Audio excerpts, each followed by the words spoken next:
The elevator doors slid shut. And then, nothing.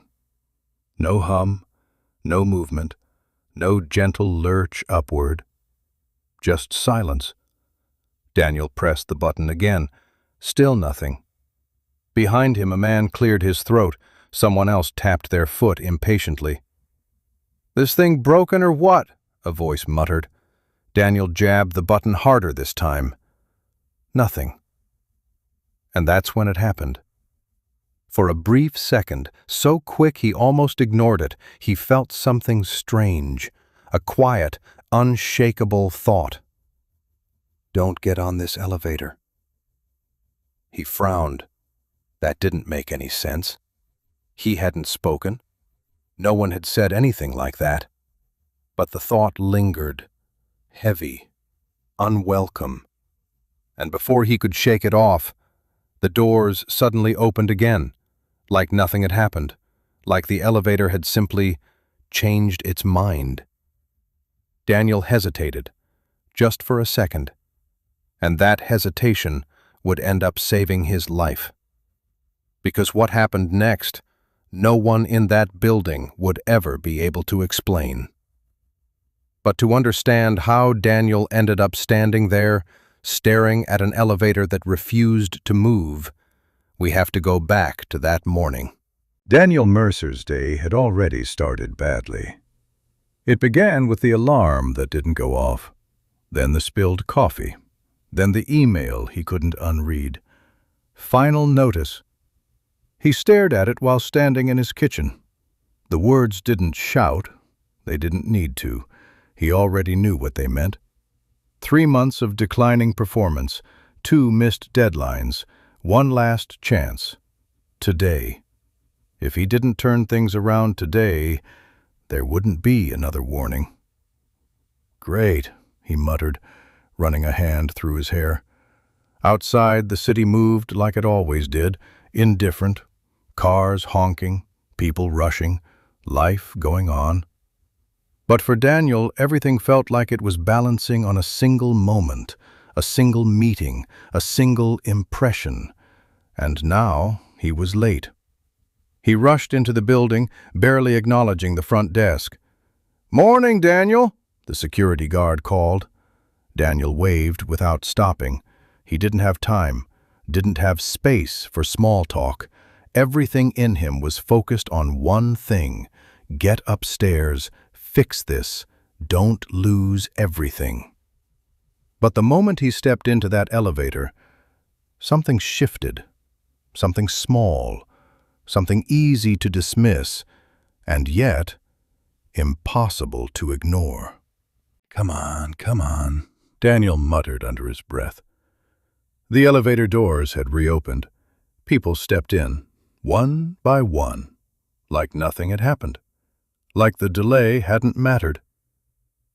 "Going up?" Mrs. Alvarez asked gently from beside him. Daniel forced a smile.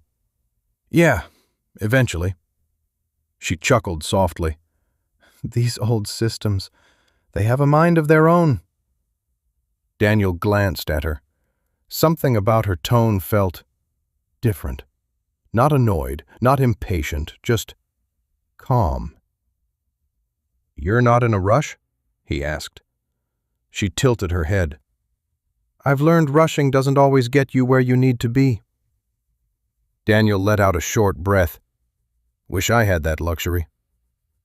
She studied him for a moment, then said quietly, "Sometimes what feels like a delay isn't one." He frowned. Before he could respond, the elevator doors started to close again. He stepped forward, and that thought came back, stronger this time. Don't get on. Daniel froze, his hand hovering inches from the door. "Coming?" someone inside asked. He hesitated, heart pounding, mind racing, and for reasons he couldn't explain, he stepped back. "I'll take the next one," he said. The doors slid shut.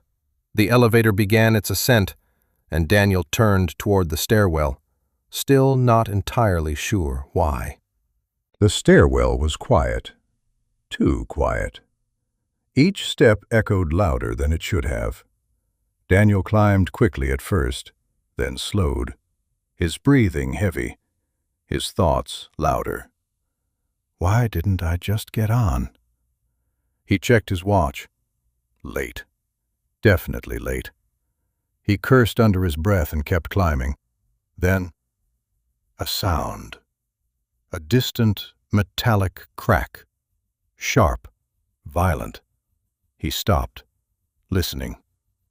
Then came the second sound, a deep, grinding roar, followed by a sudden jolt. The entire building seemed to shudder. Lights flickered, and somewhere above him, people screamed. Daniel's heart dropped. "What was that?" he whispered. Footsteps pounded from above, someone shouting. "It's the elevator!" Another voice, panicked. "It dropped!" Daniel didn't wait. He turned and ran upward, taking the steps two at a time, adrenaline flooding his system. Because deep down, he already knew. If he had stepped into that elevator, he would have been inside it when it failed. By the time Daniel reached the floor, chaos had already taken over. People gathered, voices overlapping, emergency alarms echoing through the hall. "What happened?" he asked, grabbing someone nearby. "The elevator," the man stammered. "It malfunctioned. It just dropped." Daniel's stomach twisted. "How far?" "2 floors before the safety system caught it." 2 floors. That was all. 2 floors between normal and disaster. Paramedics rushed past him, security pushing people back, and then he saw her, Mrs. Alvarez, sitting on a chair, shaken but alive. "You didn't get on," she said softly when she saw him. Daniel shook his head. "No, I didn't." She nodded, as if she already knew, as if she had expected it. "I told you," she said gently.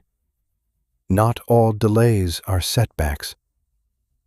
Daniel swallowed hard, because now he understood. That moment, that hesitation, that thought he couldn't explain. It hadn't been random, it hadn't been stress, it had been something else, something that had stepped in when he couldn't see what was coming. Later that night, Daniel sat alone in his apartment. The city quieter now. The noise of the day replaced with something deeper. Reflection. He replayed it all. The delay, the thought, the decision. And one question kept returning. What if he hadn't listened? He looked down at his phone. The email still there, still unresolved, still waiting. But somehow, it didn't feel as heavy anymore. Because for the first time in a long time, he realized something. Not everything that goes wrong is meant to hurt you. Some things are meant to protect you. Even when they don't make sense, even when they frustrate you, even when they feel like the worst possible timing. Sometimes they are exactly what you needed, just not what you wanted. And maybe, just maybe, something unseen had stepped in that morning to make sure he never got on that elevator. Some people will call it coincidence, a malfunction, a delay, a lucky decision.